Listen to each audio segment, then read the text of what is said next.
A regra é, e será, eternamente, a cada um segundo as obras que praticar. E como praticar é se representar perante a justiça divina, assim funcionará no seio das comunidades irmãs. Simplesmente assim. Normalmente assim. Porque aparências e sofismas não prevalecem perante Deus, que é infinitamente íntimo a tudo e a todos. Quem ainda não atingiu o grau crístico, por certo, estagia num grau inferior, seja ele qual for. E sendo assim, tem para trás aquilo que já foi, tendo para frente aquilo que terá de vir a ser. Bom seria, portanto, que ninguém jamais olvidasse o sagrado elo que une tudo e todos, e principalmente a origem divina à sagrada finalidade, pois esse, que se portar assim, muito poderá se avantajar nos caminhos da evolução. Enquanto encarnados, muitos sonham com regras e tabelas miraculosas, não sendo mais do que isso os ritualismos e sacramentismos comercializados pelas religiões ou pelos seus proprietários. Mas tudo isso é falho, e muitas vezes falso, e pior ainda, porque diante de Deus ninguém jamais deveria comparecer fantasiado ou revestido de aparências. Os atos perante o chamado Criador e os irmãos, esses é que representam realmente, nada mais havendo que os substitua de modo algum. E falamos com inteiro conhecimento de causa, porque vemos aos milhões caírem por terra as fantasias e os galardões trazidos do mundo. É confrangedor, é terrível, e é por isso que recomendamos boas obras e não religiosismos. Como padrão ou média geral, a humanidade terrícola é, moralmente, fato bem chocante, bem deprimente. O grande número se importa com o mundo, com aquilo que pode ser visto pelos semelhantes, deixando de parte aquilo que só Deus vê bem e, conseguintemente, só Ele pode recompensar. Além de não cooperar para a melhora do mundo, com tais imprudentes atitudes, todos deveriam saber que os hipócritas não herdarão o reino de Deus. Cumpre, pois, custe o que custar, dizer e fazer o que é certo, na hora certa.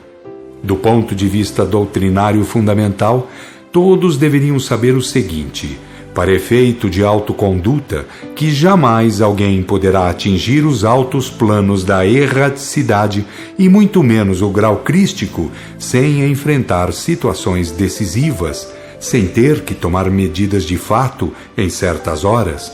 Aqueles, portanto, que pretendem ocultar verdades ou desleixar deveres, alegando interesses subalternos ou possíveis opiniões alheias, não se esqueçam de que, com isso, jamais conseguirão convencer a justiça divina. Quem não tem caráter para afirmar a verdade, não tem merecimento para subir aos altos planos. Foi preleção assim, caros irmãos, que vimos ser endereçada ao espiritista José 2 meses e meio depois de sua passagem, quando foi recolhido a um plano de muito relativa luz e para ser medicado num de seus hospitais. Que fazia o irmão José com as suas faculdades e os seus trabalhos mediúnicos, com o jogo de suas conveniências materiais e as suas responsabilidades para com a justiça divina? As faculdades, pensava, era o produto de suas boas realizações pretéritas e podia usá-las à vontade e livremente, porque propriedades são propriedades, como ferramentas pelas quais teria que responder ao desencarnar, não pretendeu jamais encará-las. Portanto, recebeu muitas pagas, presentes e tal, pelos trabalhos prestados. Suas conveniências materiais, em geral, fizeram-no passar por cima dos mandamentos da lei, em muitas ocasiões e para fins bastante comprometedores, chegando às raias da imoralidade, abusando da confiança que lhe atribuíam. Mal sabia que, em tempo algum, alguém passará por cima da lei. entre a melhor conduta perante a verdade, tal como a conhecia, e algumas injunções humanas, deixou a verdade debaixo do alqueire e defendeu falsa moral humana. Teve o que dizer, muitas vezes, para dar o testemunho certo, mas os presentes e as festinhas que lhe fizeram nos ouvidos autorizaram-no a silenciar, até mesmo a mancomunar com o erro. Em grau bastante elevado, portanto, foi apenas um mercador de práticas mediúnicas. Como, porém, seus conhecimentos foram maiores, muito mais ao pé da verdade, em confronto com os de outros mercadores da fé, eis que foi chamado em tempo antecipado e para enfrentar situação menos agradável. O mentor indicado naquele posto de socorro, que ficava bem nas divisas das faixas trevosas, disse-lhe: agora, irmão José, que sabe por que desencarnou antes do tempo e que sabe quanto tempo irá trabalhar neste posto de socorro para adquirir méritos a fim de encarnar de novo, procure ser um esforçado trabalhador. Aportam aqui irmãos em estado desesperador, vindos das faixas inferiores. É um campo de trabalho, é um instrumento de ressarcimento, é uma graça de Deus.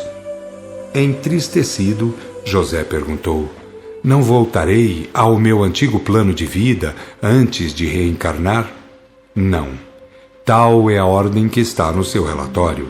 Voltará daqui mesmo para o novo corpo, depois de muitos anos que terá de aqui trabalhar para ressarcir os erros cometidos por culpa de suas leviandades.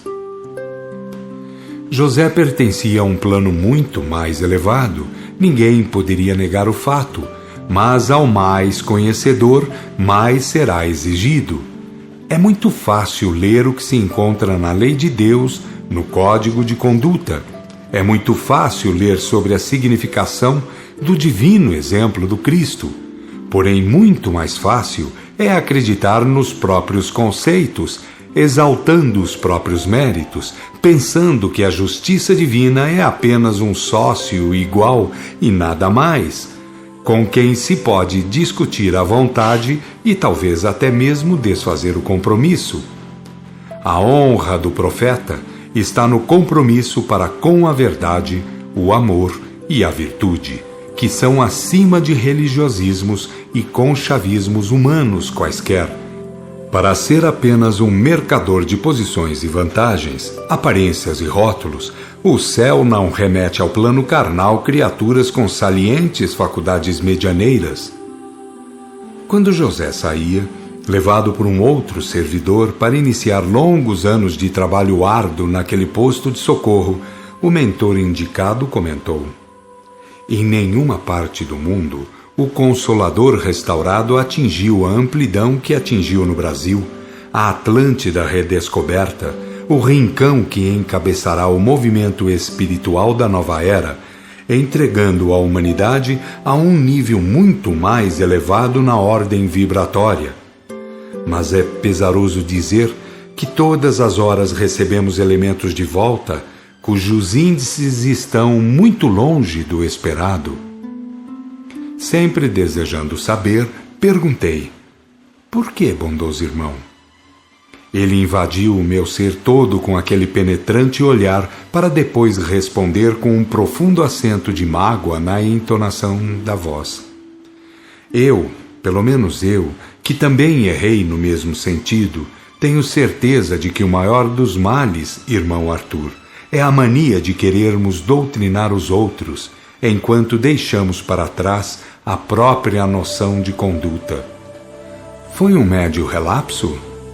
Assinalou que não com a cabeça, tendo murmurado: não fui apenas um médio, mas um fundador de centros e organizador de estatutos.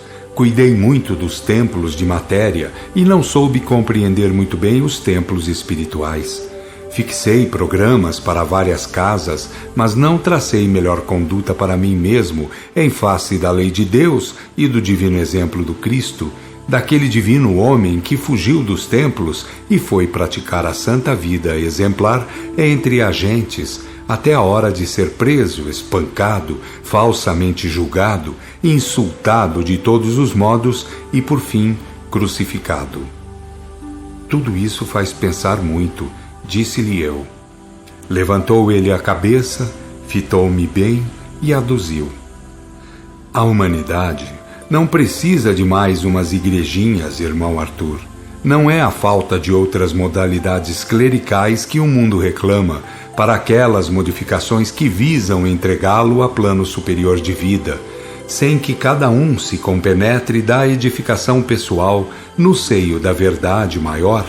Tudo serão igrejinhas, tabelinhas, pílulas e teorias engarrafadas. Concordo, irmão, e leve em conta o seu cabedal de experiência própria, mas pondero que, em virtude da tamanha falta de cultura geral que avassala a humanidade, bem pouca coisa poderá fazer o Consolador restaurado, mesmo que alguns abnegados façam da vida um campo de sacrifícios. Interrompeu-me ele para observar. Sim, irmão Arthur. Nessa fase histórica da humanidade terrestre, 2/3 dela sofrem de analfabetismo e de fome. As divergências de ordem econômica, disfarçadas em ordem política, construíram um maior monumento bélico, aguardando a hora propícia para o desencadeio do maior massacre de todos os tempos. As crianças e a juventude, o fermento da humanidade adulta, que no amanhã deveria produzir o bom exemplo, está contaminado pelo germe do religiosismo idólatra e brutalizante.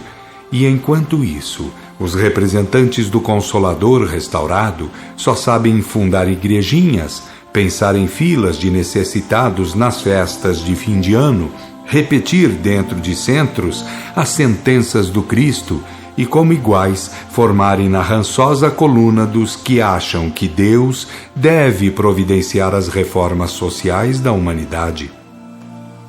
Como deveriam pensar e agir os espíritas, então? Perguntei. Vi-o sorrir, abanar a cabeça negativamente e dizer: como deveriam? Isso não vou dizer.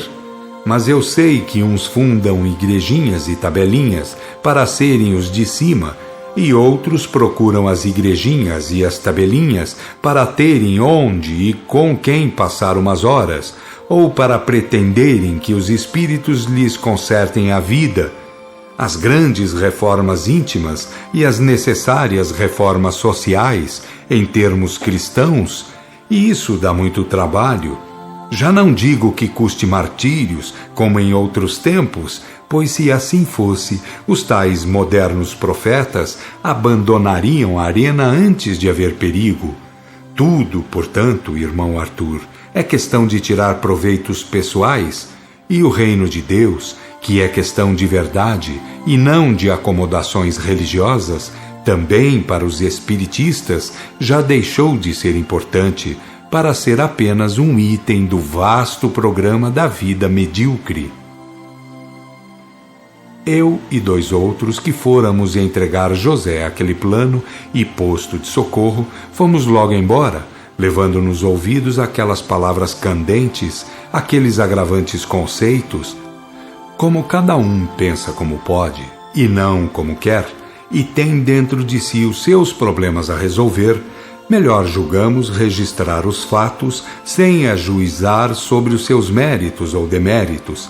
Apenas como medida de prudência, afirmamos aos espiritistas que há muita diferença entre falar ao mundo em religiosismos e falar ao mundo em termos de verdade. Ninguém confunda a verdade com os rançosos religiosismos, se não quiser enfrentar tristes situações ao desencarnar. Se tudo fosse a mesma coisa, aquele que deixou a Igreja viva do caminho, edificada sobre o imortal Pentecoste, ou Consolador generalizado, não teria ido em linha reta da manjedoura ao Calvário. Portanto, Espiritismo não é um religiosismo a mais, somando entre os conchavismos do mundo, e um espiritista, consequentemente, arrasta consigo muitas responsabilidades a mais. Conversinhas humanas podem afirmar o que bem queiram, ou possam, mas nos altos planos da vida errática, todos sabem que o Pai Divino jamais deixou faltar no mundo a tocha iluminadora que é a revelação. Todos sabem o que foram os grandes iniciados, os grandes profetas que bradaram ao mundo os avisos do céu. Todos sabem da divina exemplificação do Cristo e como, então, na hora em que cumpre a revelação, ao Consolador reposto no lugar, o tremendo serviço de esclarecimento da humanidade, ter alguém que o transforme num formalismo como os outros? Aquele que não saiba separar entre uma questão de verdade e uma questão de religiosismo formal, que se não diga espírita, uma escola de conscientização, que não se estriba em dogmas e formalismos inventados por homens, porque afirma diante do mundo as verdades eternas, perfeitas e imutáveis de Deus, é digna de melhores arautos.